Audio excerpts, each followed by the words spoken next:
అందుకే నమస్కారం. మీరు ఏమైనా అనుకోండి, ఈ వీడియోలో మాత్రం కొంచెం స్ట్రాంగ్గానే మాట్లాడతా, కొంచెం గట్టిగానే గతంలో నిజాలు మీ ముందు ఉంచుతా. గణేష్ గోల్డ్ తాకట్టులో ఉన్న బంగారాన్ని విడిపించి కొనబడును. సంప్రదించండి 9966611144. ఆంధ్రప్రదేశ్లో అధికారం కోసం రెండు కులాల మధ్య చిచ్చు పెట్టాలని మరో కులం చూస్తూ ఉండేది. ఆ కులం ఏంట్రా అన్నప్పుడు కాంగ్రెస్లో ఉన్న పెద్దలకు బాగా తెలుసు. ఈ రెండు కులాలు ఏంటి అన్నప్పుడు కమ్మ కాపు అని చెప్పేసి వంగవీటి రంగ చనిపోయడానికి ముందు కావచ్చు, చనిపోయిన తర్వాత కావచ్చు, అందరికీ అర్థమైంది. ఇప్పుడు ఆంధ్రప్రదేశ్ వ్యాప్తంగా ఉన్నటువంటి కమ్మ కాపుల మధ్య చిచ్చు పెడితేనే వైసీపీ వాళ్ళు మనుగడ సాగించగలరు, రాజకీయంగా ఉనికిని చాటుకోగలరు.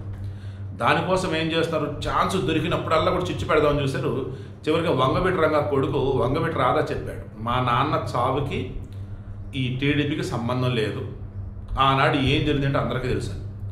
పాయింట్ వైజ్ చెక్ చేసుకుంటున్నప్పుడు తెలిసింది ఏంటంటే, ఆ రోజు వంగవీటి రంగాన్ని చంపటం వెనక ఈ నెహ్రూ వాళ్ళు ఉన్నారని అనుకుంటే, దేవినేని నెహ్రూ వాళ్ళు ఉన్నారనుకుంటే, వాళ్ళ వెనక ఉన్నది రాయలసీమ రెడ్డి పెద్దలు అనేది చాలామంది ఊపిరిగానే చెప్తుంటారు. వాళ్ళలో అత్యంత కీలకమైన వాడు వైఎస్ రాజశేఖర రెడ్డి అంటూ ఉంటారు. ఎందుకంటే వంగవీటి రంగ మరణం తర్వాత విజయవాడ ఆల్మోస్ట్ లూటీకి గురైంది. కానీ ఈ రాజశేఖర రెడ్డి యొక్క చెల్లు అక్క ఉన్నారు కదా, మొన్న వచ్చి మాట్లాడింది షర్మిల గురించి, సునీత గురించి.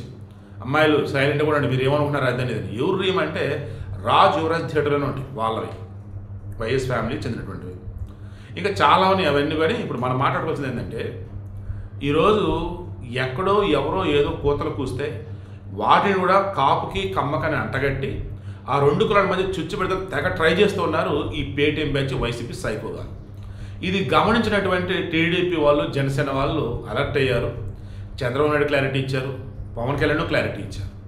ఇక ఈ మూమెంట్లో ఇది వర్కౌట్ ఎట్లేదు, ఓ పని చేద్దాం, నియోజకవర్గాల వారికి నరుక్కుంటూ వద్దాం అని చెప్పేసి అనుకున్నారు. ఏ రకంగా, నియోజకవర్గాల వారీగా అక్కడ ఉన్నటువంటి ఓటర్లను చేర్చాలి, అభిమానుల్ని రెచ్చగొట్టాలి అని అలా పిఠాపురం ఎంచుకున్నారు.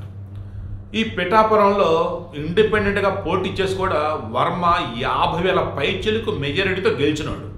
ఇప్పుడు టీడీపీలో ఉన్నాడు. మొన్న 2024లో సీటు వర్మదే, ఖచ్చితంగా భారీ మెజారిటీతో గెలిచేవాడు. బట్ లాస్ట్ మూమెంట్లో పవన్ కళ్యాణ్కి అన్నారు, మిత్రధర్మం పాటించి వర్మ అన్నారు చంద్రబాబు గారు.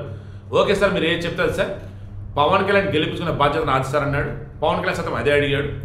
గెలిచిన తర్వాత సైతం పవన్ కళ్యాణ్ నిజంగా ఈ విషయంలో మెచ్చుకోవాలి, నా గెలుపుకి ప్రధాన కారణం ఓటర్లు అయితే ఇంకో ప్రధాన కారణం వర్మ అని చెప్పేసి అన్నాడు. ఇప్పటికి వర్మ అంటే అదే గౌరవంతో పవన్ కళ్యాణ్ కూడా ఉన్నాడు.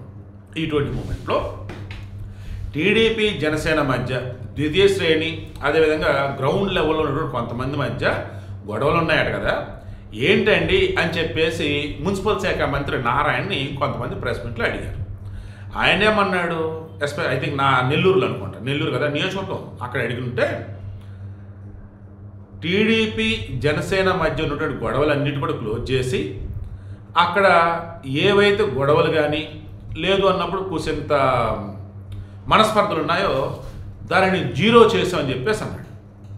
మరలా చెప్తా, అక్కడ వర్మ అభిమానులకు కానీ, పవన్ కళ్యాణ్ అభిమానులకు కానీ, టీడీపీ వారికి కానీ, జనసేన వారికి కానీ మధ్యలో ఎక్కడన్నా ఏదైనా కమ్యూనికేషన్ గ్యాప్ ఉన్నా, మనస్పర్ధలున్నా వాటన్నిటిని కూడా జీరో చేసేసాం, ఇప్పుడు అంతా బాగానే ఉందని చెప్పేసి నారాయణ అన్నాడు.